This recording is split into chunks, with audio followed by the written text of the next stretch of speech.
আসসালামু আলাইকুম। পৃথিবীর ৩ ভাগের ২ ভাগকে হচ্ছে পানি হিসাবে ধরা হয় বা পৃথিবীতে হচ্ছে আমরা যে বসবাস করি এই পৃথিবীর মধ্যে ৩ ভাগের প্রায় হচ্ছে ২ ভাগই পানি। অথচ হচ্ছে আফ্রিকান সাহারা মরুভূমি হচ্ছে বিশাল বিস্তৃত একটি অঞ্চল, যেখানে হচ্ছে আমেরিকাকে পুরো হচ্ছে আমেরিকা এবং হচ্ছে লাতিন অঞ্চলকে পর্যন্ত এই সাহারা মরুভূমিতে রেখে দেওয়ার মতোই পরিস্থিতি।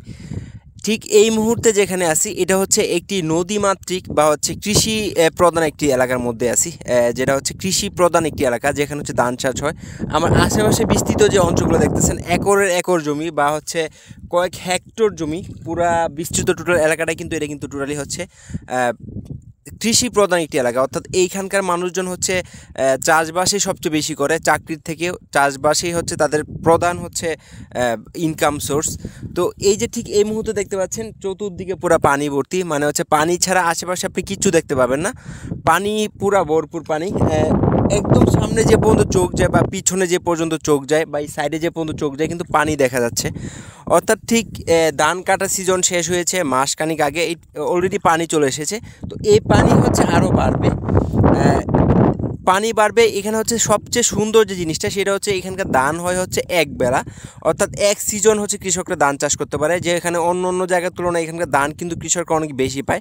অর্থাৎ আপনি হেক্টর বলেন বা কাড়া বলেন বা বিঘাপতি বলেন, অন্য অন্য তুলনায় কিন্তু এখানকার ধানের যে চাষটা সেটা অনেক বেশি হয়। সে বেশি হওয়ার কারণে কিন্তু এখানকার যে ধান চাষ একবার হয় এটাতে খুব বেশি একটা প্রভাব ফেলে না। ঠিক এই মুহূর্তে কিন্তু হচ্ছে যারা মাছ ধরতে খুব পছন্দ করে বা যারা মাছ বিক্রি করে, আমরা যাদেরকে হচ্ছে যাদের থেকে আমরা মাছ কিনে খাই, ঠিক এই মুহূর্তে কিন্তু হচ্ছে এই এলাকাতে মাছের জন্য খুবই একটা বিখ্যাত বা মাছ সবাই কিন্তু মাছ ধরে মোটামুটি, যেহেতু কৃষি প্রধান একটি এলাকা। তো যেহেতু হচ্ছে সেহেতু হচ্ছে সবার খাদ্যর জোগাড় করার জন্য তো মাছ অবশ্যই প্রয়োজন। যেহেতু আমরা ভাতে মাছে বাঙালি, ভাতের সাথে মাছ এটা আমাদের সবচেয়ে প্রধান খাদ্য মাছ এবং হচ্ছে বা অন্যান্য মাংস এবং অন্যান্য খাবারগুলো কিন্তু আমরা যদি যত বেশি খাই তত আমাদের বেশি সমস্যা হয়, কিন্তু মাছ আমাদের কখনো সমস্যা হয় না। অর্থাৎ আমরা ভাতে মাছে বাঙালি। তো সেই সুবাদে হচ্ছে এই টোটাল যে অঞ্চলটা দেখতে পাচ্ছেন বা এই টোটাল হচ্ছে যে এরিয়াটা নদীর বা হচ্ছে পানি যে এরিয়াটা, এই টোটাল এরিয়াতে কিন্তু হচ্ছে মাছ ধরা হয় এখন এই মুহূর্তে। মাছ ধরে কেউ খাবারের জন্য মাছ ধরে, কেউ বিক্রি করার জন্য মাছ ধরে। মাছ থেকে কিন্তু মোটা অঙ্কের একটা লাভ করা যায়। আমরা যারা হচ্ছে চাকরি করি তারা কিন্তু মাসিক যে এই টাকা ইনকাম করি, এমনও সময় আছে যে কি একদিনে মাছ ধরে ইনকামটা তার থেকে বেশি ছাড়িয়ে যায়। তো ঠিক এই মুহূর্তে হচ্ছে মাছ ধরে কিছু সংখ্যক মানুষ, আর যারা কৃষক যারা হচ্ছে মেইনলি মাছ ধরে না, শুধু কৃষির উপরে নির্ভরশীল, তারা হচ্ছে গরু ছাগল নিয়ে এখন ব্যস্ত সময় পার করছে, আর পরবর্তীতে হচ্ছে আবার ধান লাগানোর জন্য হচ্ছে প্রিপারেশন নিচ্ছে। তো এই পানি কিন্তু খুব বেশি দিন থাকে না, এই পানি থাকে হচ্ছে সর্বোচ্চ 2 থেকে 3 মাস পানি থাকে। এই 2 থেকে 3 মাসের মধ্যে কিন্তু হচ্ছে এখানকার যারা মাছ ধরে তারা কিন্তু সারা বছরের মাছ ধরে ইনকাম শেষ করে ফেলে। ঠিক তার পরবর্তীতে আবার হচ্ছে ধানের সময় চলে আসে, অর্থাৎ অগ্রহায়ণ মাস থেকে কিন্তু হচ্ছে এইখানে ধান চাষের উপযুক্ত হয়ে যাবে এই জমিগুলো, তখন একদম শুকিয়ে যাবে। আমি আপনাদেরকে শুকানো অবস্থায় কিন্তু হচ্ছে বা ধান চাষ অবস্থায় আমি একটা ভিডিও ক্লিপ দিয়ে দিব পরবর্তীতে। তো হচ্ছে ঠিক সেই সময়গুলোতে কিন্তু এখানে হচ্ছে ধান লাগানো হয়। ধান চাষের পরবর্তীতে কিন্তু ধান কাটা শেষ হওয়ার পরবর্তী আবার পানি আসে। এই অঞ্চলে কিন্তু খুব বড় নদী আছে বা খুব বড় ধরেন যে হচ্ছে আপনার সমুদ্র আছে, এরকমটা কিন্তু না। এটা কিন্তু টোটালি হচ্ছে ধান চাষের জমি। দেখে মনে হচ্ছে যে এটা একটা হাওর, কিন্তু প্রকৃতপক্ষে এটা হচ্ছে একটা ধান চাষের উপযুক্ত এলাকা, ধানের কৃষি প্রধান দেশ। এখানে কিন্তু কোনো নদী নাই, কোনো বড় কোনো হাওর নাই, কোনো খাল বিল ওরকম কিচ্ছু নাই। জাস্ট এটা কিন্তু হচ্ছে বৃষ্টির পানি, আটকানোর পানি। যে উপরে যে অঞ্চলগুলো আছে সেই অঞ্চলগুলোতে পানি আসা পানি এবং বৃষ্টির যে পানিটা হয় সেই পানিটা আটকে কিন্তু হচ্ছে এই পানি এসে জমা হয়। এখানে মাছ হয়, এই যে ছোটোখাটো যে খালগুলো আছে এই খালগুলোতে মাছ উঠে আসে, এখানে মাছ হচ্ছে এভাবে হচ্ছে মাছ চাষ হয়। মাছ চাষের পরবর্তীতে সময় কিন্তু হচ্ছে চাষের জন্য কিন্তু এই এলাকাটা মোটামুটি বিখ্যাত। আপনি হচ্ছে ঠিক আমার এই পাশে এই যে কিছু গাছপালা দেখতেছেন এটা কিন্তু হচ্ছে মাছ চাষের জন্য উপযুক্ত একটা হচ্ছে ঘের বলতে পারেন, বা হচ্ছে আমাদের এই আঞ্চলিক ভাষায় বলা হয় হচ্ছে এটাকে পুকুর বলা হয় মাছ চাষের জন্য। ঠিক এই পাশে আরেকটা দেখতে পাচ্ছেন, এই যে ঠিক এই পাশে আরেকটা দেখতে পাচ্ছেন, এটা কিন্তু হচ্ছে বিশাল এরিয়া নিয়ে একটা হচ্ছে ঘের বা পুকুর যাই বলেন না কেন। ঠিক মাছ চাষের জন্য কিন্তু এই জায়গাটা অনেক বেশি উপযুক্ত, যেহেতু হচ্ছে এইখানে হচ্ছে হালকা পানিও আসে, পানি নিয়ে চিন্তা করতে হয় না এবং পানি নষ্টও হয় না।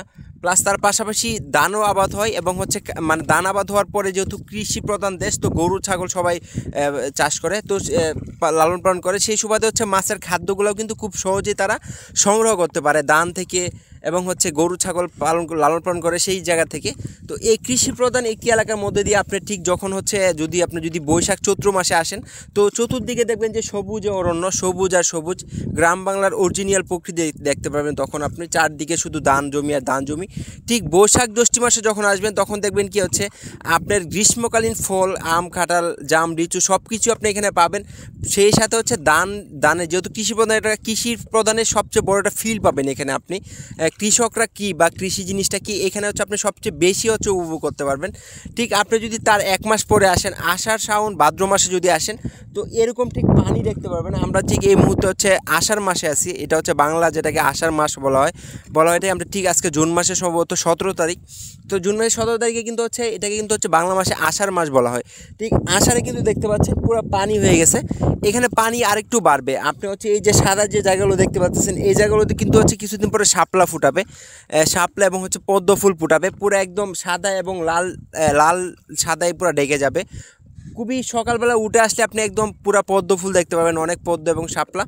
তো এই জায়গাটা যে মানে প্রাকৃতিক যে একটা আবহাওয়া, আপনি হচ্ছে এখানকার যে বাতাসটা এখন ঠিক একদম কক্সবাজার বা হচ্ছে আমরা সমুদ্রকোনা কুয়াকাটাতে যাই, ঠিক এটার থেকে কিন্তু কোনো অংশে কম নয়।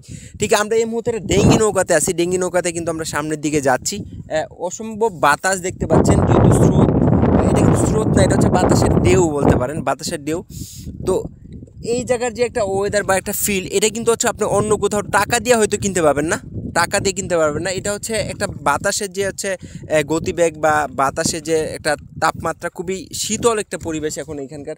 ঠিক আপনি হচ্ছে আকাশে দেখতে পাচ্ছেন মেঘগুলো বেশি বেশি যাচ্ছে, মনে হচ্ছে কি যে হচ্ছে আমরা খুব কাছাকাছি আসি আকাশের, ওগুলাকে মনে হচ্ছে যে আমরা খুব পাহাড়ের নিকটে আছি এরকম। ঠিক আমাদের ঠিক এই পাশে কিন্তু হচ্ছে বর্ডার অঞ্চল, এই পাশে কিন্তু বর্ডার দুর্গাপুর বা কলমাকান্দা বিরিশিরি যে হচ্ছে ভারতের মেঘালয় রাজ্যের পাশাপাশি যে অংশটা, ঠিক এই অংশটা কিন্তু এই পাশে অবস্থিত। আমরা কিন্তু এখন মোটামুটি বাংলাদেশের বর্ডারে খুব শেষ প্রান্তে আছি, খুব কাছাকাছি আছি। তো এই জায়গার অন্যরকম একটা ফিলিংস দেখতে পাবেন। আর নেত্রকোনা নিয়ে বিস্তারিত হচ্ছে আলোচনা হচ্ছে। ঠিক এ পর্যন্তই। আল্লাহ হাফেজ।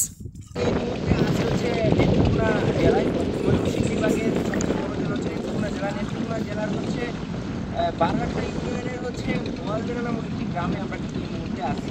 তো এই গ্রামের যে